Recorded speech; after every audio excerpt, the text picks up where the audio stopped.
Speaking of low expectations, it doesn't get lower than the meeting between Xi Jinping and Joe Biden. We told you about it yesterday. They discussed cars, Taiwan, trade and politics. But Biden nearly dropped the ball. After the talks, he spoke to the media. Biden was asked whether Xi Jinping was a dictator. A no comment would have been nice, but Joe Biden said yes, that Xi was indeed a dictator.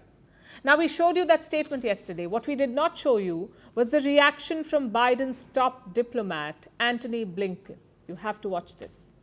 Mr. President, after today, would you still refer to President Xi as a dictator? This is a term that you used earlier this year.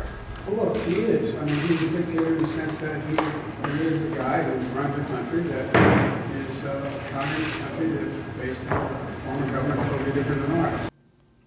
Did you see his face? Blinken looks like your school dance teacher. He's taught everyone well, but on stage, one kid has messed up. In this case, the kid happens to be the President of the United States. Jokes aside, this was serious. Biden and Xi claimed to have productive talks, but this statement could have derailed everything. China called it political manipulation.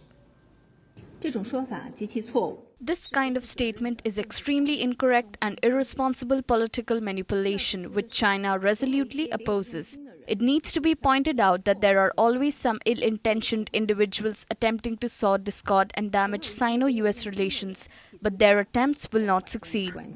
This is what Blinken feared, but strangely, things have not unraveled.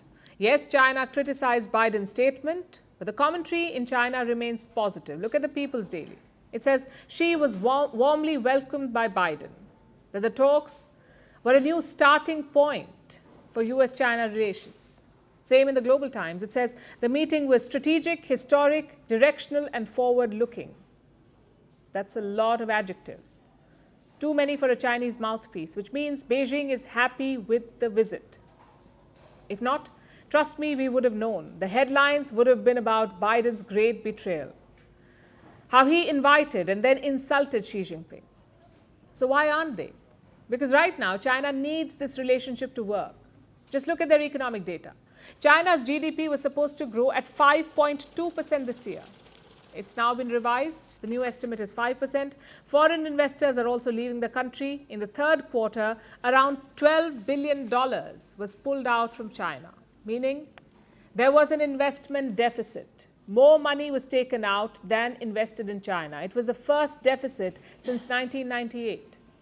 To change all this, China needs America's help. They need the sanctions to be loosened. They also need friends in Washington, hence the outreach. Just look at the key takeaways from this meeting. China agreed to crack down on fentanyl. China also agreed to resume military communications with the US. They also set up a hotline. All of this was demanded by Joe Biden.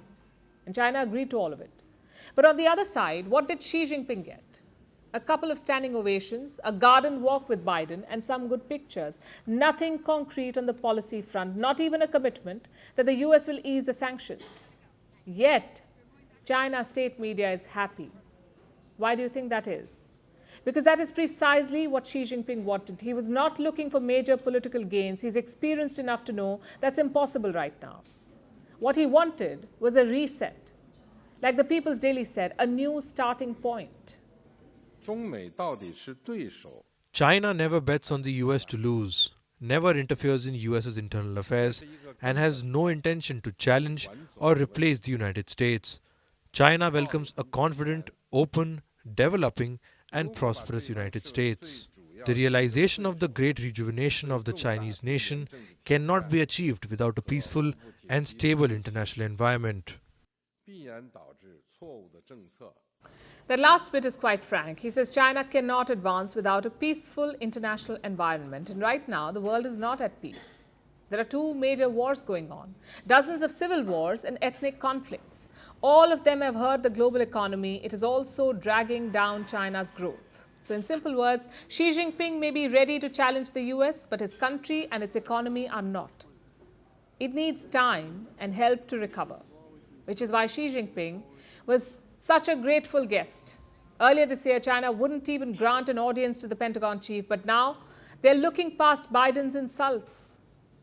Tells you the equations have changed. But the intentions, maybe not. China's original strategy was to hide its strength and bide its time. That was their slogan, hide your strength and bide your time, to slowly and gradually challenge the US. Xi Jinping threw out that strategy. He was a man in a hurry, so he openly challenged the United States, but now his own economy is paying the price. So what does he do? Go back to biding his time. It's unlikely that Xi has changed his plans to dominate the world. It's more of a delay, which means the ball is now in America's court. They've got the upper hand in this relationship.